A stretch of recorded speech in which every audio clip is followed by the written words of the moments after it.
तो tower of magic के episode 17 के साथ हाजिर हो। तो फाइनली जहां पर आज वो दिन स्टार्ट होने वाला है जब जहां पर प्रमोशनल एग्जाम्स होने वाले हैं जिसमें इन्हें डंजन में भेजा जाने वाला है। यहीं पर इस एकेडमी के बाहर एक रिपोर्ट एजेंसी होती है जिसमें हलचल मची होती है क्योंकि उन्हें जहां पर जो न्यूज मिली होती है कि एक बंदा जिसका नाम डिजायर है उसने बीटा क्लास में अपनी पार्टी बनाई और उसने ये दावा किया है कि वो इस बार के प्रमोशनल एग्जाम्स में से टॉप 30 में आएगा और टॉप 30 में से आने के बाद वो अपने आप को प्रमोट करवा लेगा अल्फा क्लास में। तो ये न्यूज जो है ये हलचल मचाने वाली है, इसी वजह से वो पूरी तरह से उसको शाया करने पर तुले होते हैं, यानी कि वो उसके न्यूज़पेपर्स बना रहे होते हैं ताकि उसे जल्दी से जल्दी एडिट करके पूरी की पूरी किंगडम में उसे फैलाया जा सके, सभी लोगों को बताया जा सके। ये खबर ही ऐसी होती है कि हैवरियन अकेडमी में आज से पहले कभी भी ऐसा नहीं हुआ कि कोई भी कामनर जो है वो बीटा क्लास से अल्फा क्लास में चला गया हो, लेकिन इस बार मिस्टर डिजायर जो कुछ ज्यादा ही शोर है। तो वो कहता है कि मुझे लगता है, तो उनका जो एडिटर होता है वो सोच रहा होता है कि लगता है कि इस बार ये वाली न्यूज बहुत बड़ी हिट बनने वाली है, हमारी न्यूज एजेंसी को भी इससे काफी ज्यादा फायदा होने वाला है। और फाइनली जहां पर वो दिन आ जाता है जब जहां पर एग्जाम होने वाले हैं, लेकिन एग्जाम स्टार्ट होने से पहले वहां पर दीवार के ऊपर सभी लोगों सभी पार्टीज के नाम होते हैं जो कि इस प्रमोशनल एग्जाम में हिस्सा लेने वाले हैं। तो जिसमें वहां पर बीटा क्लास का नाम भी होता है। तो सभी देखने वाले बहुत ज्यादा हैरान हो रहे होते हैं, स्पेशली नोबल्स जो होते हैं उन्हें इस बात से काफी ज्यादा गुस्सा होता है कि यार ये लोग ऐसा कैसे कर सकते हैं। बीटा क्लास के लोगों को क्या लगता है कि वो लोग नोबल्स को हरा कर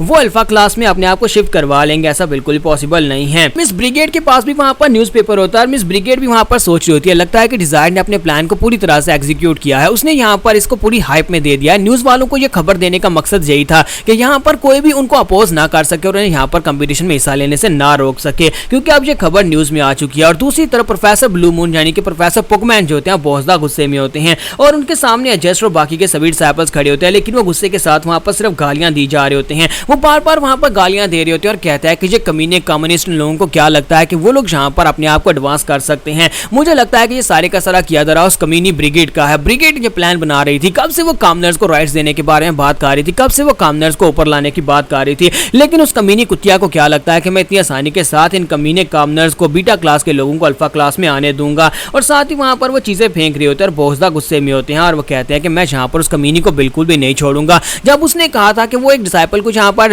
रिकमेंड कर रही है अल्फा क्लास के लिए, मुझे उसी वक्त उस लड़के को मार डालना चाहिए था। अगर मैं उस लड़के को उस वक्त मार डालता तो आज यहाँ पर ये सब दिन मुझे देखने नहीं पड़ते। ये वही कमीना डिजायर है जो कि यहाँ पर अपने आप को अल्फा क्लास में पहुंचाना चाहता है और इसकी पार्टी तो देखो यहाँ पर पूरी तरह से बेकार कामनर्स के साथ भरी हुई है। प्रोफेसर पुकमैन वहां पर काफी देर गुस्सा होने के बाद फिर शांत होकर बैठ जाते हैं और कहते हैं प्लीज मुझे माफ करना बच्चों, तुम्हारे सामने तुम लोगों को मैंने अपनी ये वाली साइड दिखाई। फिर साथ ही उसे कहते हैं लेकिन तुम लोग भी मेरी बात को अच्छी तरह से समझ लो कि कोई भी कामनर जो है वो बीटा क्लास से अल्फा क्लास में नहीं आना चाहिए। तो प्रोफेसर पुकमैन अपने लोगों से कहते हैं कि मैं यहाँ पर अपनी ब्लू मून पार्टी को पूरी तरह से यहाँ पर ऑर्डर देता हूँ कि तुम में से जो कोई जो कुछ भी कर सकता है हर कुछ करो, जो कुछ तुम्हारे बस में है वो करो ताकि उन लोगों को एलिमिनेट किया जा सके, उन लोगों को कभी भी अल्फा क्लास में मत आने देना। साथ ही वो कहता है कि मैंने अभी तक यहाँ पर तुम्हारी पार्टी में यानी कि फर्स्ट ईयर की क्लास की पार्टी में से तुम्हारा लीडर चूज नहीं किया। और इसी के साथ ही वहां पर थोड़ी देर सोचने के बाद वो कहते हैं एडजस्ट, मुझे ये बताओ कि तुमने पहले उस लड़के के साथ फाइट की थी, तो बताओ क्या तुम इस बार उस लड़के को हरा पाओगी। तो एडजस्ट कहती है कि हाँ सर मैं इस बार उस लड़के को हरा पाऊंगी क्योंकि मैंने यहाँ पर इस बार कुछ नई टेक्निक सीखी है, मुझे लगता है कि मैं उसको बड़ी आसानी से काउंटर कर सकती हूँ। तो ये बात सुनने के बाद प्रोफेसर पुकमैन कहते हैं ये बहुत ही अच्छी बात है कि तुम उससे फाइट करके उसको हरा सकती हो। तो फिर ये डिसाइड हुआ कि हमारी इस फर्स्ट ईयर की पार्टी के लीडर तुम बनोगी और बाकी के दोनों तुम्हारे साथ यहाँ पर तुम्हारे जूनियर्स रहेंगे। साथ ही वो बाकी के दोनों से पूछते हैं क्या तुम दोनों को इस बात से कोई प्रॉब्लम तो नहीं है। तो वो लोग कहते हैं नहीं सर हमें भी इस बात से कोई प्रॉब्लम नहीं है। और इसी के साथ ही वो उनसे कहते हैं कि तुम्हारी पार्टी का सिर्फ और सिर्फ एक ही ऑब्जेक्टिव होना चाहिए कि तुम्हें इस वक्त डिजायर की पार्टी को एलिमिनेट करना है, चाहे जो भी हो डिजायर की पार्टी को एलिमिनेट करना। जस्ट जो होती है वो भी यहाँ पर हमारे डिजायर को हराना चाहती है क्योंकि पहली मैच में मुझसे हार गई थी, इसी वजह से वो सोच रही होती है कि एक बार हमारा सामना होने दो, मैं इस बार तुम्हें जरूर हरा दूंगी। क्योंकि जस्ट कुछ यहाँ पर हमारे डिजायर से काफी कुछ सीखने को भी मिला था क्योंकि हमारा डिजायर जो था वो मेनली उसे वहां पर सिखाने की कोशिश कर रहा था कि उसके जो मैजिक है उसके अंदर क्या कमियां हैं क्या कमजोरियां हैं, वो उसके ऊपर सीरियसली अटैक नहीं कर रहा था। इसी वजह से जस्ट सोच रही होती है कि तुमने जो कुछ मुझे बताया था वो सारी की सारी खामियां मैंने दूर कर दी हैं और अब मैं यहाँ पर पहले से ज्यादा स्ट्रॉन्ग बनकर तुम्हारे पर अटैक करने वाली हूँ और इस बार जब हमारी फाइट होगी मैं अपना सब कुछ दांव पर लगाकर तुम्हें जरूर हरा दूंगी। और इसी के साथ हमारी एडजस्ट जो होती है वो जा रही होती है तो रास्ते में वो दोनों स्टूडेंट्स जो उसके साथ उसके पार्टी मेंबर्स हैं वो रास्ते में खड़े होते हैं और उसे कहते हैं प्लीज रुको हमारी बात सुनो। तो वो उसे अपने बारे में बताते हैं कि उसे कहता है कि मेरा नाम डोनोवान है जबकि दूसरा उसे कहता है कि मेरा नाम परसीवाल है। तो वो एडजस्ट से कहते हैं कि हमें यहाँ पर तुमसे एक रिक्वेस्ट करनी है, हम दोनों यहाँ पर तुमसे कुछ कहना चाहते हैं। तो वो उनसे कहते हैं अगर तुम लोग यहाँ पर ये कहना चाहते हो कि तुम लोग इस बात से खुश नहीं हो कि मैं पार्टी मेंबर बन गई हूँ यानी पार्टी के लीडर बन गई हूँ तो जाकर प्रोफेसर से बात करो। तो वो कहते हैं नहीं हमें इस बात से कोई दिक्कत नहीं है, हम दोनों अच्छी तरह से जानते हैं कि तुम हम दोनों से ज्यादा स्ट्रॉन्गर हो और तुम्हें हमारी पार्टी का लीडर होना चाहिए, हम लोग तुमसे अलग अलग रिक्वेस्ट करना चाहते हैं। डोनोवान उसे कहता है कि मैं चाहता चाहता हूँ कि उस कमीनी लड़की रोमांटिका को मेरे लिए छोड़ देना, मैं उससे फाइट करना चाहता हूँ। जबकि दूसरा लड़का पर्सिवाल उसे कहता है कि उस लड़के छोटे लड़के प्राम को मेरे लिए छोड़ देना, क्योंकि उसके साथ मेरी फाइट हुई थी और मेरा उसके साथ झगड़ा चल रहा है, इसी वजह से उसे मेरे लिए छोड़ देना। तो एडजस्ट उनसे कहते हैं कि मुझे तुम दोनों की रिक्वेस्ट से कोई दिक्कत नहीं है, बस उस लड़के डिजायर के ऊपर हाथ मत डालना, वो डिजायर सिर्फ और सिर्फ मेरा है और मैं उससे फाइट करूंगी,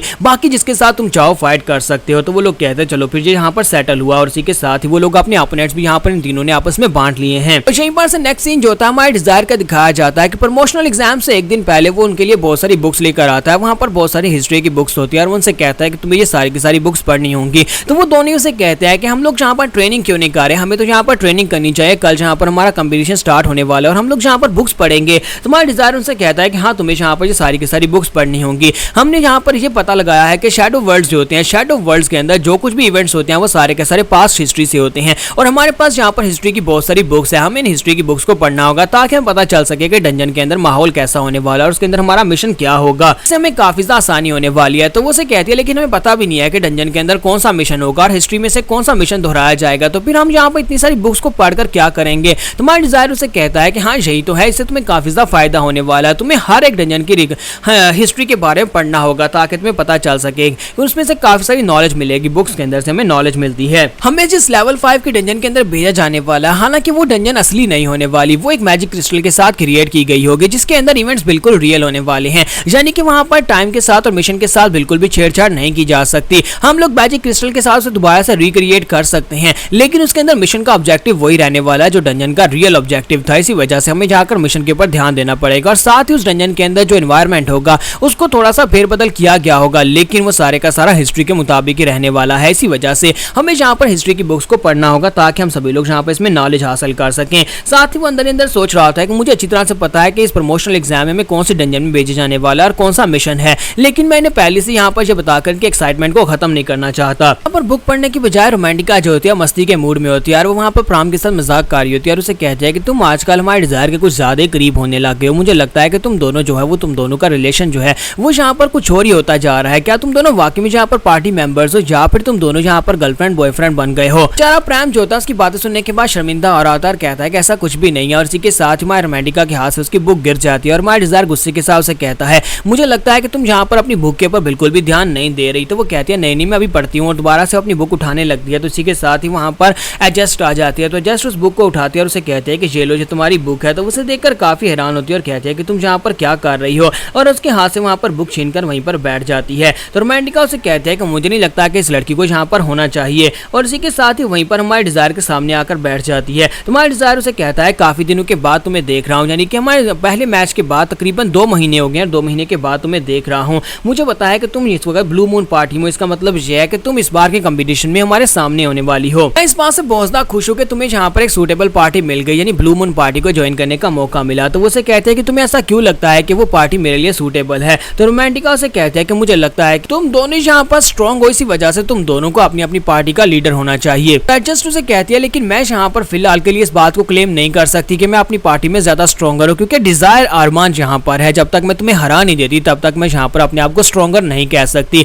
तुम्हारा डिजायर उसे कहता है तो फिर मैं तुम्हारे यहाँ पर आने का मकसद समझ गया हूँ कि तुम हमारे ऊपर वार डिक्लेयर करने के लिए आई हो, यानी कि तुम वहाँ पर कंपटीशन में हमारे ऊपर फोकस करने वाली हो, हमें हराने के ऊपर। जस्ट उसे कहती है हाँ बिल्कुल ऐसी ही बात है। तो यहाँ पर हमारी एपिसोड 17 का एंड होगा और नेक्स्ट एपिसोड में हम लोग यहाँ पर डंजन में जाएंगे। तो एपिसोड की एक्सप्लेनेशन अच्छी लगी हो तो कमेंट करके जरूर बताइएगा, वीडियो को लाइक करना मत भूलिएगा। Thank you.